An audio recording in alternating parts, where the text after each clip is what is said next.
സമ്പത്തിൻ്റെ ദേവതയാണല്ലോ മഹാലക്ഷ്മി. മഹാലക്ഷ്മിയെ ദിവസവും വെള്ളപ്പൂക്കൾ കൊണ്ട് ആരാധിക്കുകയാണെങ്കിൽ സമ്പത്ത് നിങ്ങളിലേക്ക് വരാനുള്ള പല വഴികളും നിങ്ങളുടെ മനസ്സിൽ തെളിഞ്ഞു വരും.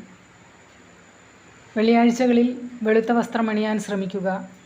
ഇങ്ങനെ ചെയ്യുമ്പോൾ നിങ്ങൾക്കൊരു പോസിറ്റീവ് മാനസികാവസ്ഥ ഉണ്ടാവുകയും നല്ല രീതിയിൽ പ്രവർത്തിക്കാൻ മനസ്സുണ്ടാവുകയും ചെയ്യും. വെള്ളിയാഴ്ചകളിൽ അഷ്ടലക്ഷ്മി സ്തോത്രം 7 തവണ ജപിക്കുന്നത് സമ്പത്തിനെ ആകർഷിക്കാനുള്ള ഒരു വഴിയാണ്. നിങ്ങളെക്കൊണ്ട് കഴിയുന്ന വിധത്തിൽ ദാനം ചെയ്യുകയാണെങ്കിൽ തീർച്ചയായും മഹാലക്ഷ്മി പ്രസാദമുണ്ടാവും. അതായത് കടം വാങ്ങിയൊന്നും ദാനം ചെയ്യരുത്. ഒരു 100 രൂപ കയ്യിലുണ്ടെങ്കിൽ അതിൽ നിന്നൊരു 10 രൂപ അർഹതപ്പെട്ടവർക്ക് ദാനം ചെയ്യുന്നത് കൊണ്ട് തീർച്ചയായും മഹാലക്ഷ്മി പ്രസാദം ഉണ്ടാവുമെന്നാണ് പറയപ്പെടുന്നത്. മഹാലക്ഷ്മി ബീജമന്ത്രം ദിവസവും ജപിക്കുന്നത് മൂലം നിങ്ങളുടെ മനസ്സ് ഏകാഗ്രമാവുകയും മികച്ച രീതിയിൽ ചിന്തിക്കാൻ കഴിയുകയും അതുവഴി പണമുണ്ടാക്കേണ്ട പല വഴികൾ നിങ്ങളുടെ മനസ്സിൽ തെളിഞ്ഞു വരികയും ചെയ്യും.